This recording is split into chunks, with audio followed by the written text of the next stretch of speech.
All right, guys, here we go. Here's our first set of our video notes. Like I said, any trouble seeing it or I'm talking too fast, let me know and I'll work on it for the next video. All right, your next entry is entry number 5, okay? And it's going to be called combining like terms. Now, don't forget, you're able to print the notes off my website if you would like. But if you're not able to print or you don't want to print, you can just copy the notes that I'm about to write. Okay, so combining like terms, turn to your next blank front page after order of real numbers. And here we go. I'm going to go on and write the title here because when I go to glue in my notes, I need to know where I'm going to glue them in case you forgot your notebook at home. So I'm combining like terms, and the date that we're going to start this lesson in class is 9/8/15. Okay, so 9/8/15. And now I'm going to get my printed notes out that I printed offline.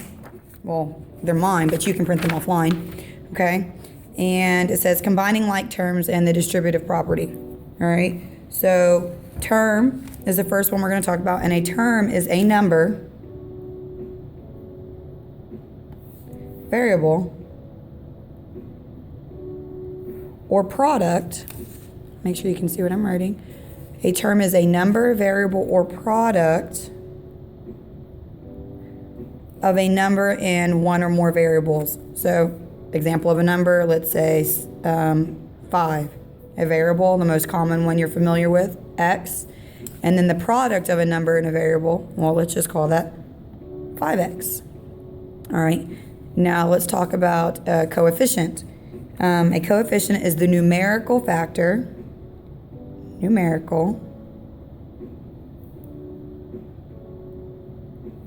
of a term. Now, numeric meaning number. So basically the number that is attached to the variable, okay? And a constant is a term that has notice how I all cap that because it's important, no variables. All right, so we're going to look here at this example right here, and it says 6a squared minus 5ab plus 3b minus 12.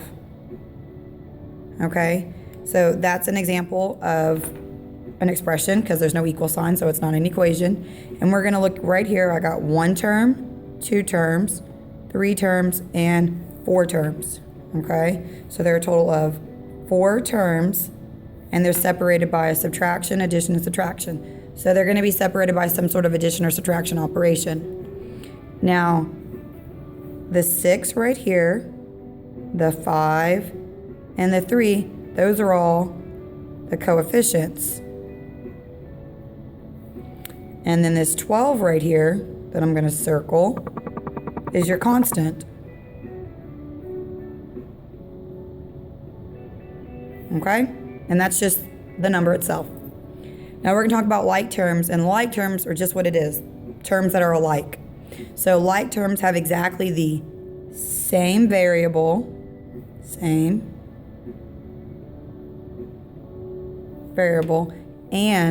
let me move over so you can see that. Same variable, okay, and exponent, or exponents, because sometimes there's more than one, okay? So we're going to get into that a little bit more with some examples to help you understand exactly what that means, okay? So let's talk about an example of some like terms. So let's say 5x squared y, and then minus 4x squared y. Now these are alike terms because they have the same variables. In x, both x's have an exponent to the 2, or to the second power, okay? So you could combine these terms, which means you would just combine these numbers here, the 5 and the negative 4. Now, had the 2 been attached to the y on this one instead of the x, then they wouldn't have been the exact same because the 2 is being squared on the y and not the x. And this is where the x is being squared and not the y. All right, so let's do one that's an example of not like terms. So like I just said, let's say 5 m squared n, and then let's say 7mn squared. Now it's different. The n's being squared there, whereas the m is being squared there. Okay, these are not alike. Okay, so now let's go on and go to start combining our like terms through some examples. Okay, I'm gonna kind of slide it up a little bit. All right, again, if I'm going too fast or I'm talking too fast, send me an email. Tell me when you come to class on Tuesday, Miss Garcia, I got to access the video, but you talked a little too fast, okay? I had music playing, but I don't think you can hear it anymore. Well, it's a work in progress, guys. Okay, so right here, I have 3x and 5x. They both have the same variable, and none of them have exponents. So right now, we're gonna find our like terms. Whoops. Okay, so find like terms. So, like I said, they both have the same variable and neither have an exponent, so those are what we call like terms. So our next step is going to just be to add the coefficients.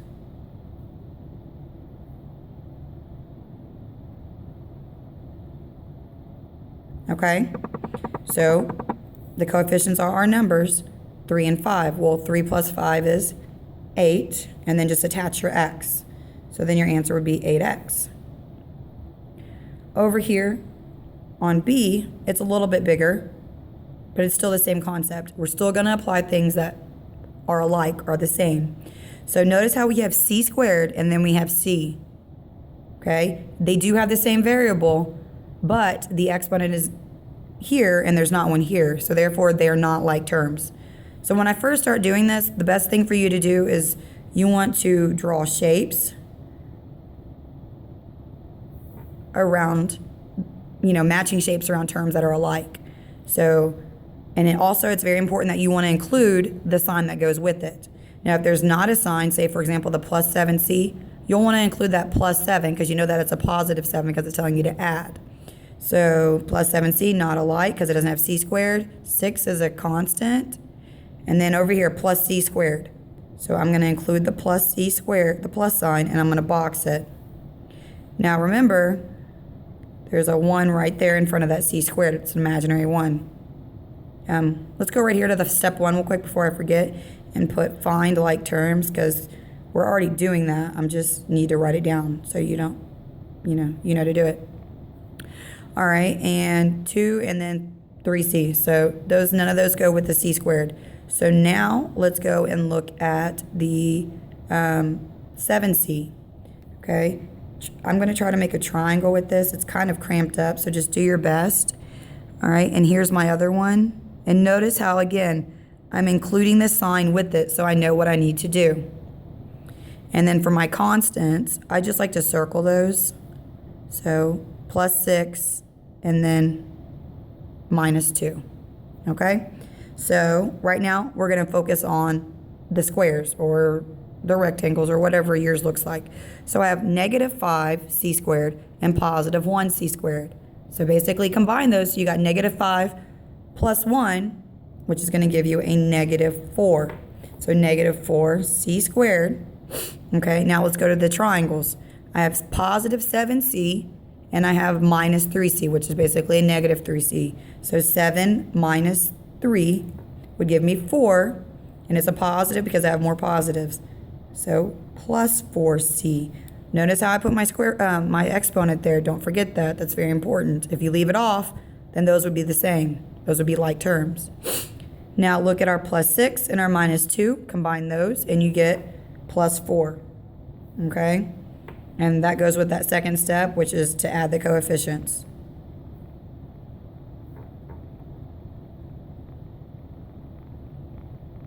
Okay? Move it over a little bit so you can read it.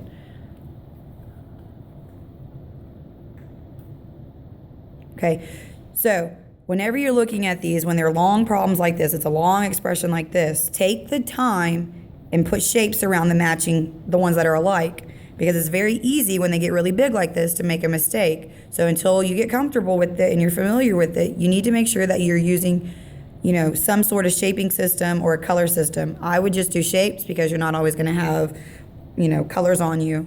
But whatever your preference is, but some sort of way to label them and separate them apart from each other. Just a way of grouping them. All right, we're going to go down here to the bottom. Okay. And then we're going to practice some examples. Right here, same signs. So you get 13y, or same variable, excuse me. Both are the same variable, so 13y. Right here, you have 3t, and then t again, minus t. And remember, there's an imaginary 1 in front. So then 3t minus 1t gives you 2t.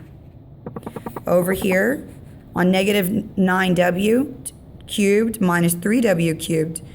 Okay, I know a lot of you know that you're thinking to subtract this. Okay, first off, the variables are the same and the exponents are the same. So we are going to combine these terms. But really quickly, I want you to KFC this one, because a lot of you are going to want to put negative 6w to the third power, which is not correct. So flip your subtraction to addition, and change the sign of the second number. So now I have negative 9 plus negative 3, which we all know is negative 12, and then attach your W3 to the end. Okay? On D, you've got 8D plus D. Remember that imaginary 1. So 8 plus 1, 9D. All right?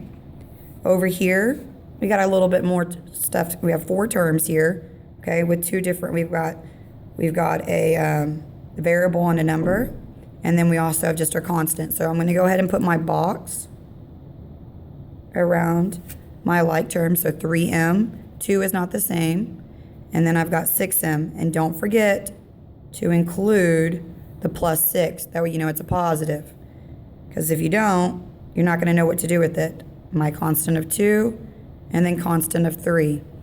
All right, so combine our squares. That's 9m. Plus 2 plus 3, so plus 5. Okay, over here on F, all right, same thing. Put a square, a box. Mine are really squiggly looking, aren't they? Okay, around it. That looks more like a trapezoid. We'll work on that later. Okay, and then a circle around my constants. So I have positive 8x minus 2x. So I get 6x. Then I have 4 plus 1, so we all know that's 5. All right, our last example. This one has 3p, and then it's got p squared. Those aren't the same, remember, because this p has no exponent, whereas this one does. Okay, so I'm going to do a triangle around this, okay, and I'm going to box these because they seem to be a little bit bigger. My negative 5 or minus 5, that's my constant. I like to circle those. Minus 6p, that's my triangle. I'm going to just fix my minus there. Plus 3, circle. And then plus 8p squared, box. So let's go ahead and combine our like terms. Let's go ahead and do the exponents first. The ones with the exponents first. So I have 8p positive and a positive p, or 8p squared and a positive p squared. So that gives you 9p squared. And 3 minus 6, the triangles, and that gives you minus 3p. And then negative 5 plus 3 minus 2. Okay? So 9p squared minus 3p minus 2 is your answer for that. Okay? All right, so now this is the end of your notes. So once you're done, put them back in your notebook, staple, glue, whatever you would like to do. I need you to go to Skyward. So go to Skyward. Go to your online assignments, and then click on the combining like terms. If you have any problems with doing it, email me. Okay, it's the combining like term assignment. Email me, and I'll try to respond and tell you how to fix it. Okay? Have a great 3-day weekend, guys. See you Tuesday.